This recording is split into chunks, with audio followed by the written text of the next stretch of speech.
DYDN AM, a commercial broadcast station owned and operated by the Diocese of Maasin with the Catholic Bishops' Conference of the Philippines, or CBCP, and CNN Catholic Media Network, as authorized by the National Telecommunications Commission, Department of Transportation and Communication, under broadcast permit number BSD-015795. Station DYDN operates on regular days from 5 o'clock in the morning to 7 o'clock in the evening on 15.48 kilohertz with a power of 5,000 watts. Our transmitter and studio are located at St. Joseph College, Mambahaw Campus, Maasin City, Southern Leyte. This station is being operated and maintained by the following personnel duly licensed by the National Telecommunications Commission. First class radio operators Ramon Boiser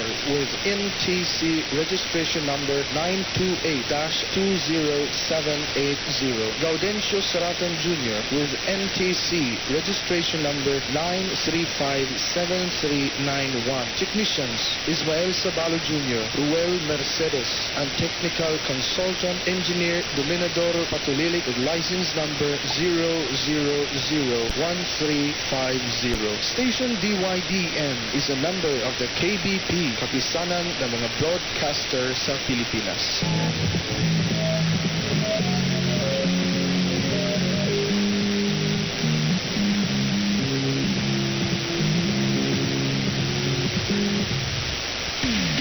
Dedicated to bring the good news to the Filipino people. The first and only network in the Philippines promoting community-based broadcasting. Number one and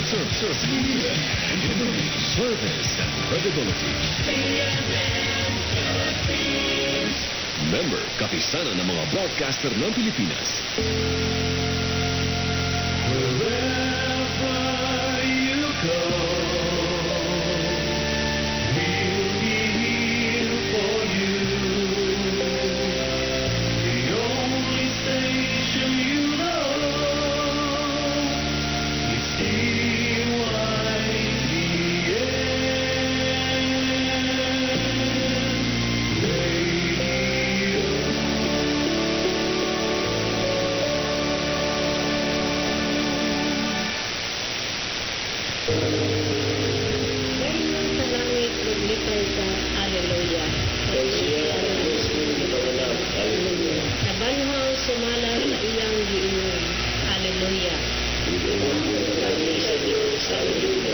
Maglipay o magsadya ka o Birhen Maria.